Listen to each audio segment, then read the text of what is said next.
Earlier this month, Burnin Rubber's Justin Parmer sat down for a Zoom interview with Spire Motorsports Cup Series driver Daniel Suarez.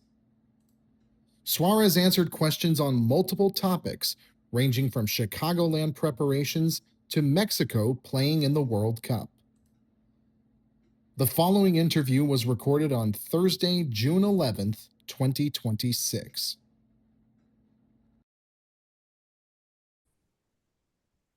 All right, so I am here with the driver of the number seven Spire or Chevy, Daniel Suarez. So Daniel, oh, you're in the Chicagoland area today in Joliet. So what brings you into the area today? Yeah, man, super happy to be here in Chicago. Chicago, first of all, is a place that is very special to me because people always welcome me here. Myself, very good. The Latino community here is huge, and we've been racing here for a long time. In Chicagoland, and then we stopped going to Chicagoland, and we went to the streets, and now we're going back to Chicagoland. So super excited, to be back. It's one of the best month and a half that we have, honestly, and I can tell you that a lot of drivers are super excited to be back. So yeah, we're only a few weeks away, and I'm here to promote the race and talk a little bit about what we're doing, and that we're gonna be here in a few weeks. Yeah. I noticed with your shirt you got the number seven, and kind of tell me the story of the shirt or that you've got on right now. Yeah, it's actually my shirt. You can find it on my website, it has an inspiration on the Mexican team shirt, obviously with my number, with some flowers and Pancho in the front as well. It says instead of Mexico, it says amigo. So it's pretty good. A lot of people like it. Yeah. Obviously you're in town today, for Mexico. They're playing and kicking off the World Cup. How closely are you going to be following the World Cup as this goes on? Oh, very close, very close. We're gonna have a watch out party here in a couple hours in Casa Catrina, a Mexican restaurant, to watch part of the game, and yeah, obviously supporting the Mexican team. Hopefully they do good against South Africa, and they're playing at home, so it's a big deal, man. It's a huge deal to be playing the first game in Mexico City. Yeah. And I mean, how are other drivers, paying attention to the World Cup, or anybody paying as close attention as you? I don't know about that. I don't really know. I do know that I'm going to be paying close attention to it. Yeah, there is a possibility that Mexico, should they finish runner-up in the group, they'll be playing at the exact same time as the Sonoma race. So, as a driver, how do you try to limit those distractions once you get inside the race car with everything that goes on outside of it? Yeah, I mean, obviously, racing is my priority, right? I'm a soccer fan, and I'm going to be following the Mexican team as much as possible. But obviously, if I'm racing and they're playing, I'm not going to be watching or asking how are they doing. Yeah, I have priorities as well. So, what's that cutoff point? Because obviously the game starts at noon local time. The race starts at 1:30. So, when's that kind of cutoff period, for you to kind of just strap in and get ready to go? Maybe 1 hour before the race. Maybe drivers meeting. Drivers meeting. We stop watching. Fair enough. As this is a question from our colleague Ig Sterling Ing Price.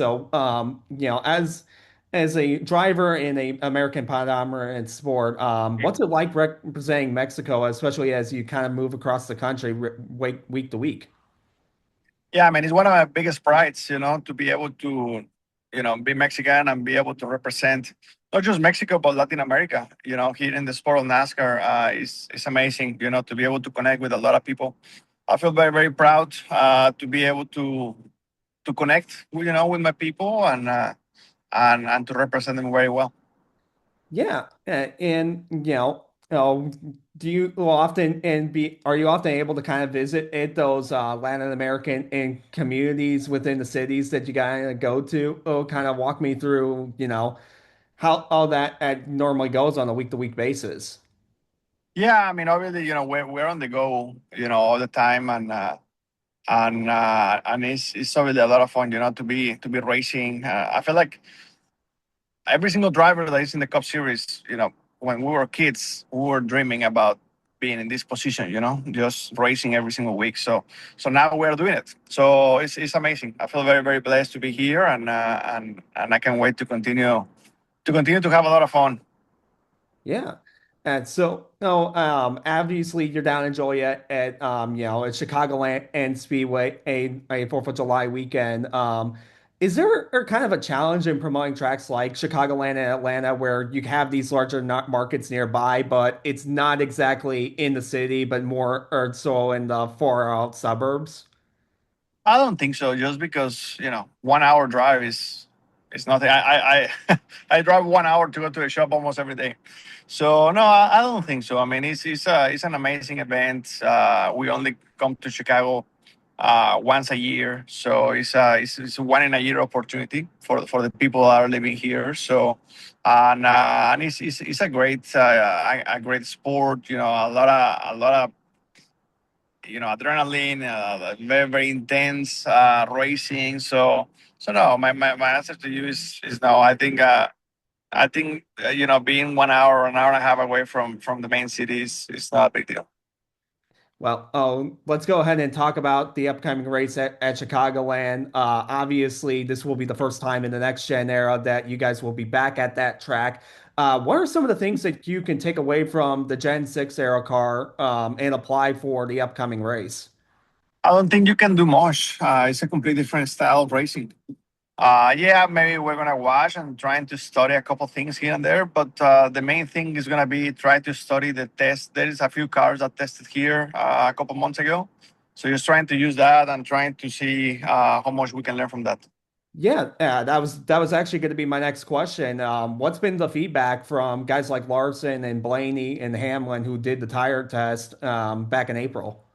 Honestly, I don't know yet. I haven't looked into it, but I will definitely get into that once we get a little bit closer. Yeah, so when's kind of the preparation start for, a track like Chicagoland now that you guys are less than 25 days out from the event? Maybe Sunday morning of the race. I mean, week. We race week, so we try to prepare during the week for the next race, unless it's like a completely different race, like San Diego, for example. It requires a lot of work just because it's a place that we never been there before. But no, for Chicago, I feel like the week of the race, we're gonna work on data, simulator, and things like that to trying to prepare ourselves. Yeah, so just from a broader standpoint, what are some of the key attributes that separate, Chicagoland from its other, intermediate tracks like Kansas? I mean, it just is different, the character, mainly the character of the racetrack, the width of the racetrack, the way that you can race. Kansas is an amazing racetrack as well, but it's way more smooth, super smooth, and Chicago is not gonna be like that. So every racetrack has its own character, and that's what makes it unique. Yeah, given the fact that it'll be a 15 local time start, or more than likely, how's that going to factor into the setup where a lot of these mile and a halfs you're racing in kind of in the day? I mean, those are things to just see when we get a little closer, because right now we are still too far away to know exactly how much. But yeah, if it's cooler or darker, it's gonna be a little more grip, so we will have to adjust accordingly. But yeah, I mean, those are things that we do in a weekly basis, so it's not a big deal for us. Yeah, and given that this is the first time back, you guys will have the extended practice session on Friday. What will you guys be able to do and adjust compared to what you normally would be able to do on on a normal race weekend? Yeah, we have more set of tires and a little bit more extent practice. We can change springs. We can change maybe a couple different packages here and there. But the geometry and the 80% of the setup is already set. So the base of the setup, it has to be solid anyways. Yeah, and as a part of Spire, where you guys have three cars, how you kind of approach some of these newer tracks where, or you may have one car do something, or is it more to the driver preference? I honestly think it's the same way that we will approach any other racetrack. You just have to go out there and try to maximize your uh, your homework during the week with the track, with the simulator, and trying to base on previous races, similar racetracks, and trying to make an educated guess. Yeah, and given in the fact that this is going to be the final intermediate track before the postseason, how much of an indicator or is this, for what's to come in the playoffs, and how are the teams approaching this? No different than any other racetrack, to be honest. I mean, it's just another month and a half that we just have to continue to prepare ourselves as good as possible and trying to use it as a preparation for the next one, right? Every month and a half is going to be a good feedback for the next one and for the next one and for the next one. So this one hopefully set us in a good place before we get into the playoffs. Yeah, and obviously you guys have had and quite an improvement from last season, just where Spire was out at to this year. What's been some of the key changes that you guys have been able to make to get to where you're more than likely going to have two, if not three, cars in the postseason? Well, I wasn't part of Aspire last year, so it's hard for me to answer that. But I can tell you that the team definitely in the last 4 months it continues to improve, continue to get better, and hopefully the plan is obviously to continue in that trend. Yeah, and with this weekend being on, 4th of July weekend and then all of that, this is now the fourth track to have the 4th of July race after, or it was the traditional spot at Daytona. Do you kind of have a preference on where or NASCAR should park or the 4th of July weekend at? No, not really. I mean, I like racing. So to me personally, I love racing. So whatever NASCAR decides that is the right place to go, I think I'm gonna be good with that. For 4th of July here in Chicago, I think it's gonna be a great option. It's gonna be fun to be here and celebrate 4th of July at the racetrack. Yeah, and it was obviously at the street course last year. How does is the preparation for you guys kind of differ from having in that opportunity and that experience from the last 3 years?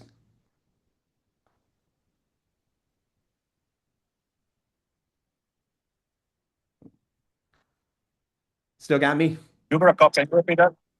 Oh yeah. With you guys being on the street course last season, and how's that preparation compared to what you guys are gonna have in the next couple of weeks at some of these unique racetracks that we got coming up? Like San Diego, you're talking? Yeah. Yeah, it's similar preparation. It's still a street course, very, very bumpy. Just trying to use our tools as good as possible, the simulator and things like that, to trying to prepare ourselves. Yeah, and with iRacing kind of releasing their scan of the facility of this weekend, how long do you guys really have to prep for that at weekend, and compared to when more of the general public has an idea of what happens? I mean, iRacing is good, but obviously still a video game, right? We use mainly the main simulator, the big simulator that we have with each manufacturer. I personally have been using it for San Diego only since last week. So it's been good. It's been good to learn from the track and learn what are the bumps and ideas and the plan is just to continue to prepare ourselves for that. Yeah, and what's probably the most anticipated part for you when it comes to the course? Um, I don't know. Honestly, I don't know. There is no one part in particular. I don't think. What are you most looking forward to out of the whole experience? Uh, just the race, it's a new race, new opportunity, and something new, to learn from the track, to learn from the people. It's a new city. We have never raced there, so there's a lot of new things. I'm just looking forward to learn in general about everything.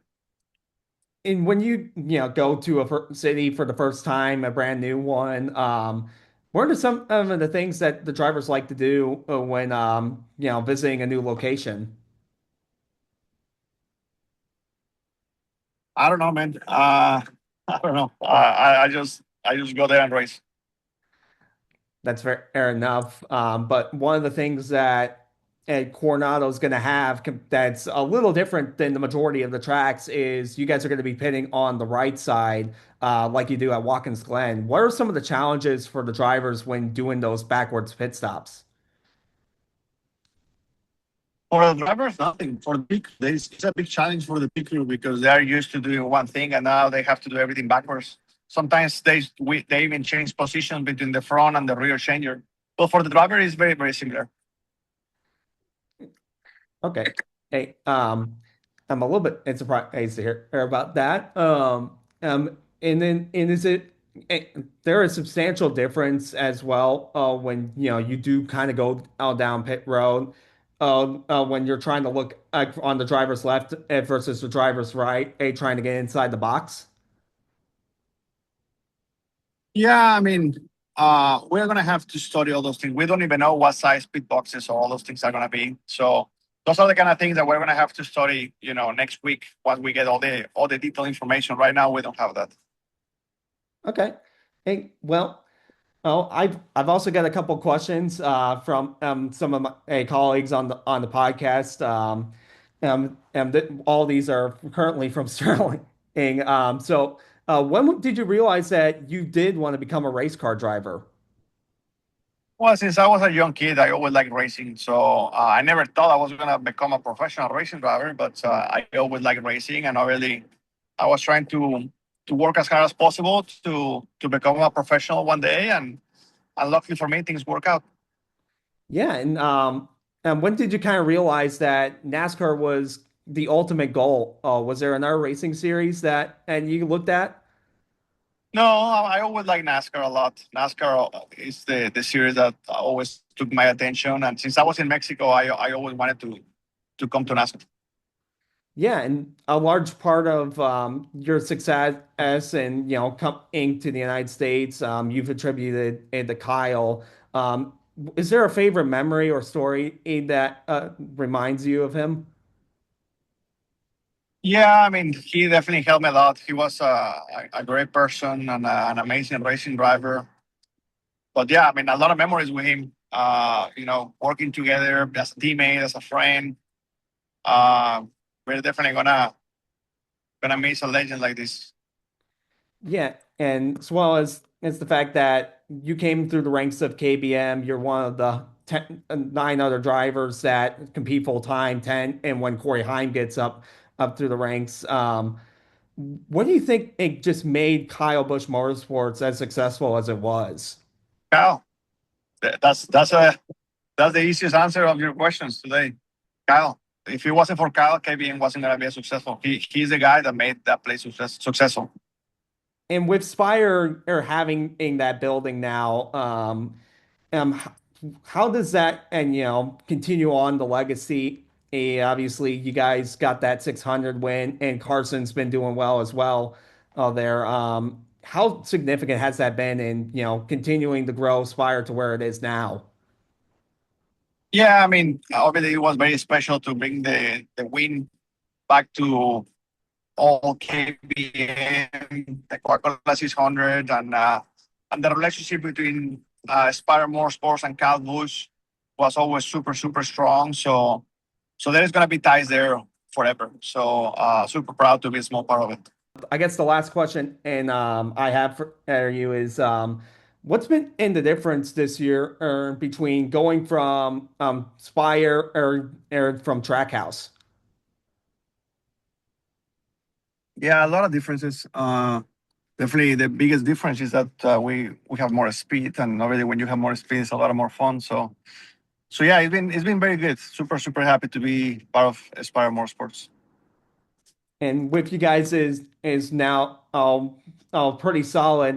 What's some of the things that you're really looking to do in the next couple of weeks to get yourselves ready for or that postseason and that 10 week sprint? Well, we in my mind, we're already here, right? We have to just operate, 1 week at a time and take 1 week at a time as we go. But yeah, right now we're already in this stretch, and we try to do the best that we can to continue to develop our cars, to continue to improve in the things that we can improve, and continue to do right the things that we're doing right. All right. Hey, perfect. Well, I appreciate your time. I know you're very busy today, and best of luck in Pocono, and best of luck. We'll see you in Chicago. Thank you, man. Bye.